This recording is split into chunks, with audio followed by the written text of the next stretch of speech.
अच्छी तरह सुनिए, धमाका है ये। संविधान की तो बात करना ही छोड़ दीजिए। जिस चीज का आप पालन नहीं करते, जो संविधान हमको डॉक्टर बाबा साहेब अम्बेडकर ने दिया है, उस संविधान का तो आप पालन करते नहीं, उसकी तो धज्जियां उड़ाते, तो फिर उसकी दुहाई क्यों दे रहे हो आप? झूठी झूठी बात क्यों करते हो आप? आखिर उस संविधान को अगर हम मानते, सुधांशु जी, तो आप तो राज्यसभा के मेंबर है, पार्लियामेंट के अंदर बैठते, उस संविधान की शपथ लेके आप गए। वहीं पर एक कानून पास हुआ था, प्लेसेस ऑफ वर्शिप एक्ट, जिसका आपने जिक्र किया 1991 का। उसमें क्या लिखा था? 15 अगस्त 1947 तक के जितने भी धार्मिक स्थल है, उसका आप नेचर कैरेक्टर चेंज नहीं कर सकते। आप पूरे सर्वे कर सकते हैं। अरे ओरल ऑब्जर्वेशन है जज का, पर सर्वे क्यों करना है आपको? आपकी मानसिकता क्या है? आपकी मंशा क्या है? आपका इंटेंशन क्या है सर्वे कराने का? अगर कल को वारिस पठान बोल देंगे सुधांशु जी के घर के नीचे कुछ है, मुझे वहां पे खुदाई करना है, अलाउड करेंगे? ये बड़ी अच्छी बात कही आप। वारिस पठान बोल देंगे भाई किसी मंदिर के नीचे कुछ है, मुझे जाके वहां पे करना है, खुदाई करने देंगे आप? मानसिकता क्या, आपका मंशा क्या, ये तो पूरा देश जान गया। इसीलिए अभी आपने नविका जी इतनी बड़ी बात कर दी।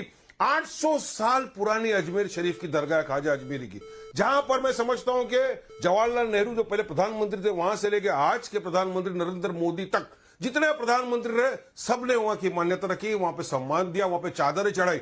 मगर अब इनको लगता है कि वहां पे जाके नीचे खोदाई करना है इनको। तो किस दिशा में देश को लेकर जाना चाहते हो? क्यों नफरत इतनी भरी है तुम्हारे दिलों में? क्यों बीजेपी और आरएसएस नफरत फैला के देश में हिंदू मुसलमान के बीच में एक आग लगाना चाहती है?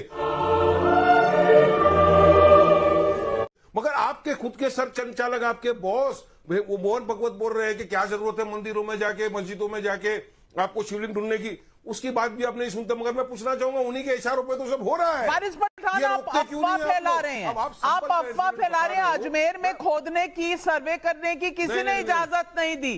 इसको छोड़ो, उसको मारो। अभी तो नोटिस हुआ है, आप क्यों अफवाह फैला रहे हैं? सर्वे की बात कर रहा हूं, सुनिए सुनिए सुनिए सुनिए। सर्वे क्यों करना चाहते हैं सर्वे ये लोग? चलिए बताइए मेरे को, क्या जरूरत है सर्वे करने की? क्या पूरे हिंदुस्तान की हर मस्जिद का सर्वे किया जाएगा? क्यों चाहते हैं लोग हर मस्जिद में जाकर ढूंढना मंदिर है या नहीं है? आपने अजमेर का नाम लिया तो अजमेर में सर्वे की कोई बात ही नहीं है। की बात करते, हमने हमारा वजू खाना खो दिया। अरे भाई साहब, अरे नविका जी, हमारा वजू खाना मथुरा की जो मस्जिद थी वो तो सील करवा दिया ना इन लोगों ने ये करके। तो फिर क्यों आए आप प्लेसेस ऑफ वर्शिप में? बाबरी मस्जिद के जजमेंट के टाइम में हमने कहा था कि ये पंडोरास बॉक्स खोल देगा। इस तरह की अगर बातें चलती रही तो कोई फायदा नहीं होगा, पूरे देश के अंदर आग जनी मच जाएगी, हिंदू मुसलमानों के बीच में दरार पैदा हो जाएगी। और बीजेपी वही कर रही है, एक सोची समझी साजिश के तहत ये हो रहा है। आपने कहा वजू खाना खोया है, स्टेटस को मेंटेन हुआ है, सुप्रीम कोर्ट ने स्टेटस को दिया हुआ है, वहां वजू खाना ना किसी ने पाया है ना किसी ने खोया है। तू चुप रे, चुप तो बोलिए, बहुत हो गया साहब। आप एक तरफा तकरीर मत करिए, ये डिबेट हो रही है, सबको बोलने का मौका दीजिए। जी बोलिए सुधांशु जी। जान लेनी 6 मुसलमानों की। अब देखिए, जवाब देता हूं। देखिए नाविका जी, लग ही नहीं रहा है कि एक वकील बोल रहा है। और देखिए, लेफ्ट लिबरल सेकुलरिस्ट और रैशनलिस्ट जो हमेशा कहते थे सबूतों पे तय करो, वो कहते हैं अब सर्वे भी नहीं होना चाहिए। वारिस पठान साहब, कोई खुदाई करने की जरूरत नहीं है। अब ऐसी ऐसी टेक्नोलॉजी आ गई है कि रडार मैपिंग टेक्निक से नीचे दिख जाता है। पेट का चीरफाड़ करने की जरूरत नहीं है, अल्ट्रासाउंड से दिख जाता है कि आपने पेट में क्या क्या छुपा रखा है। अबे साले, यही समस्या है आपके साथ कि आप चीजों को सामने नहीं आने देना चाहते।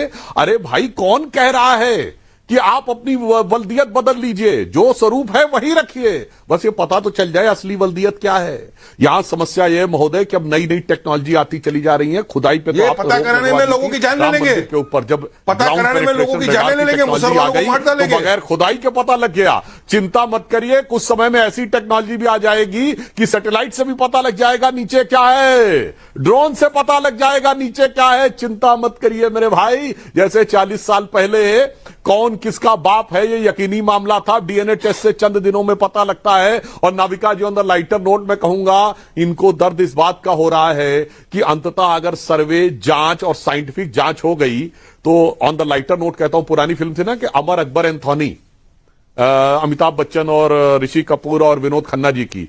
50 बार बोल रहे हैं, पढ़ने निकले वाले छात्रों को राजनीति से दूर रहना चाहिए। जाके मैं अब मैं खुदाई समझ में आई महोदय सुनिए, काशी में इसके डॉक्यूमेंट्री एविडेंस अवेलेबल हैं। सुनिए, फतवाए आलमगीरी अब मैं हेरा फेरी पिक्चर की बात करता हूं आपके सामने। औरंगजेब ने हमारा पर एंथोनी की बात की ना, एक पिक्चर आई थी हेरा फेरी। हेरा फेरी में क्या हुआ था? जो तेरा है वो मेरा है, जो मेरा है जुलाई मेरा ही रहेगा। 1687 का है।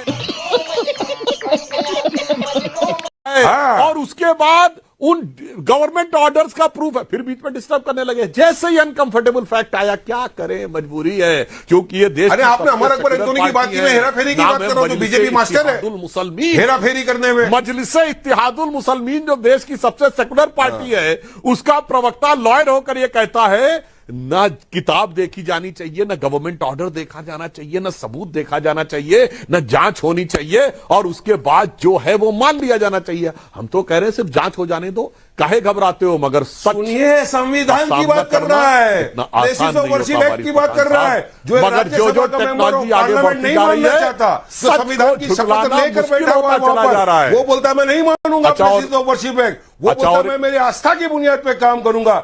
शर्मनाक बात है। आपकी जो भी दलील है आप कोर्ट में रख सकते हैं वारिस पठान जी, पर आपने एक बात का जवाब नहीं दिया।